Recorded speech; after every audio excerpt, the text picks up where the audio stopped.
Hi, it's Kathy, your tea leaf and tarot reader, and it's time for my Tuesday night spiritual tea talk.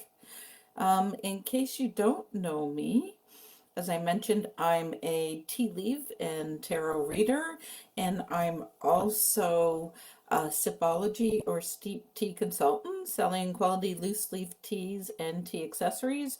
We just introduced a new catalog, so there's some new summer teas that are available. We have a really neat sweetener too, if you like to sweeten your tea with something more natural, and a bunch of other new accessories. So if you want a catalog, let me know. I'm always happy to share that or share the link so that you can see the products that we have available. But tonight, oh hi, Deborah's here. How you doing? See, I can see comments. It's always exciting. Oh, and Heather, thanks. I put some gook in it, so there you go. It looks great. Thank you. Um, and um, and tonight I was going to talk about questions and what goes on in a tea reading because it's kind of interesting. I get some clients that think they can ask absolutely anything, and then I get some other clients that feel like they can only ask, a limited or a certain subjects. So it gets kind of confusing, I guess, if you're going to ask me to do a tea leaf reading.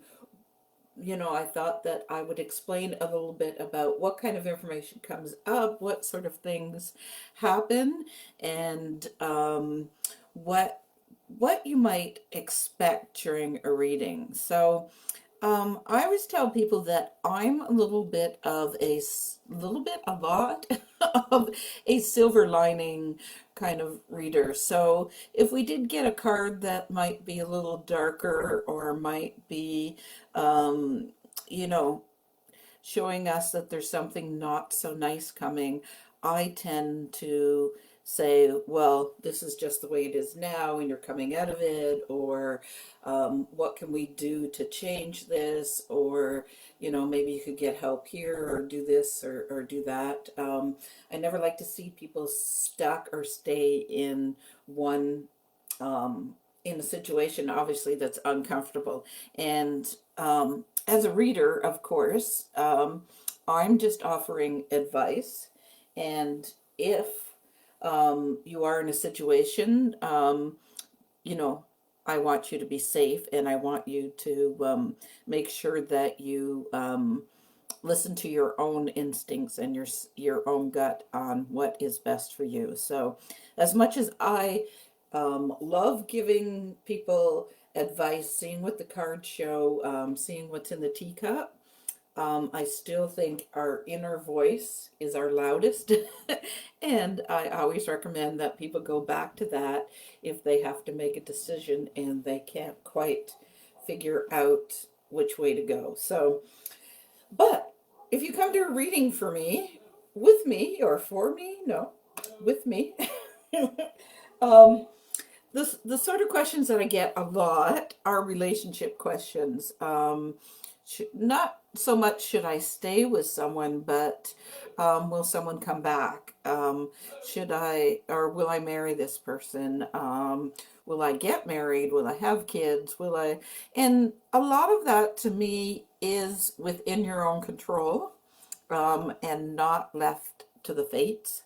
But really, to me, the type of questions that I love to answer is, what are my next steps? What, even as general as, what does spirit want me to know right now?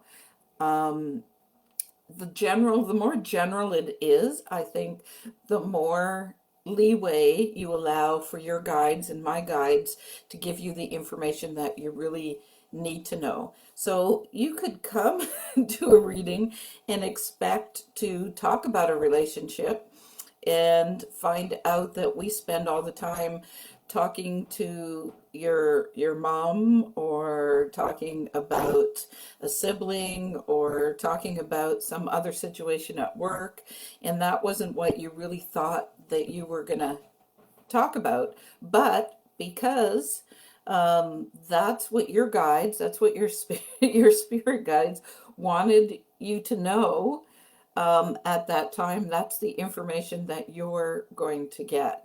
So I never go into a reading knowing what we're going to talk about, and I prefer not to know your questions ahead of time. I find that a blank screen is best for both of us. That way, I can provide whatever messages, whatever is appropriate for you to move forward, for you to have the best life possible, and for you to be the best you that you can be.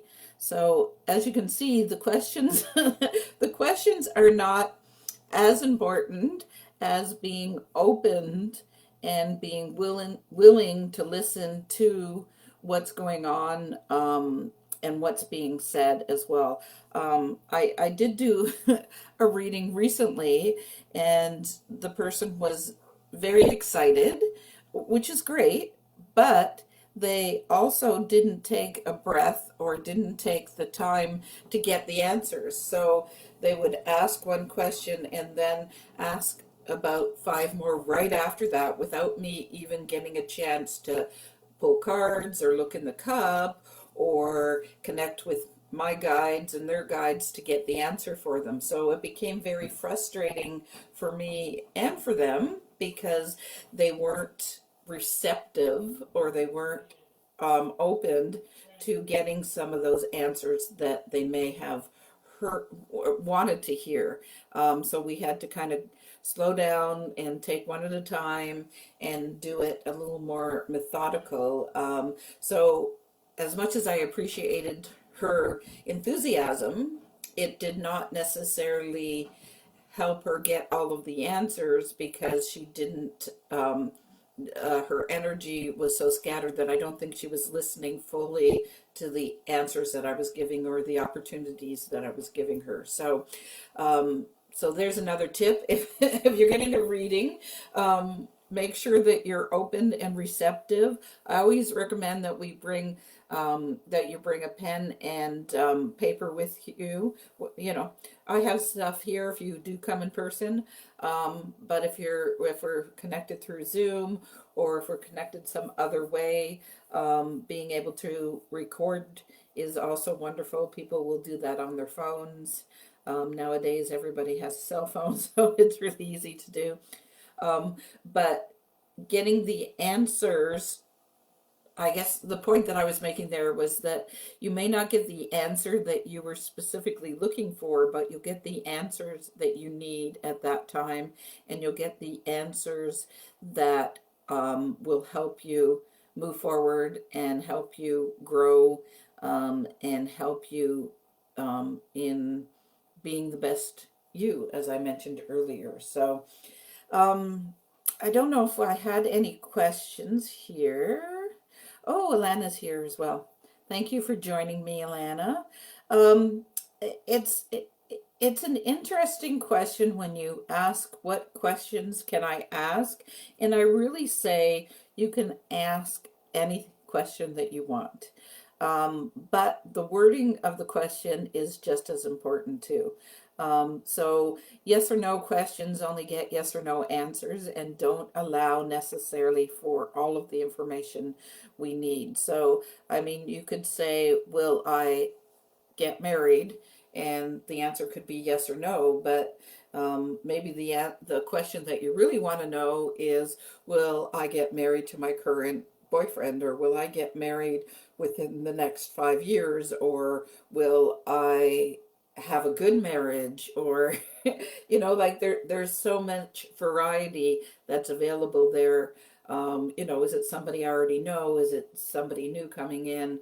So many different questions that could be answered just by being open to, what would my next boyfriend look like? What will my husband look like?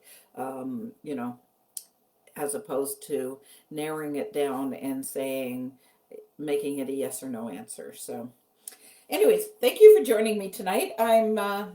I'm always happy to answer your questions. So if you have questions that you'd like me to answer here on the live too, that would be wonderful.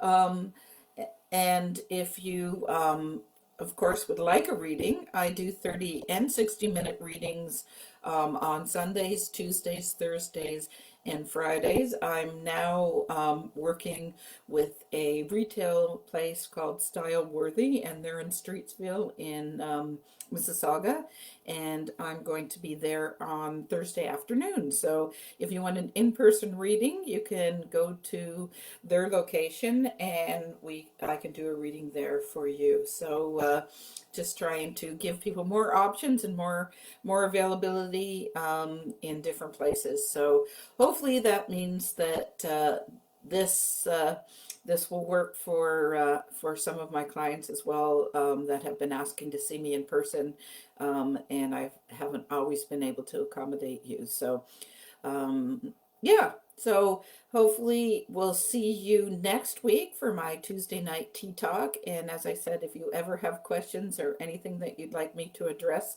on a Tuesday evening, I'd be happy to do that as well. Take care, everybody.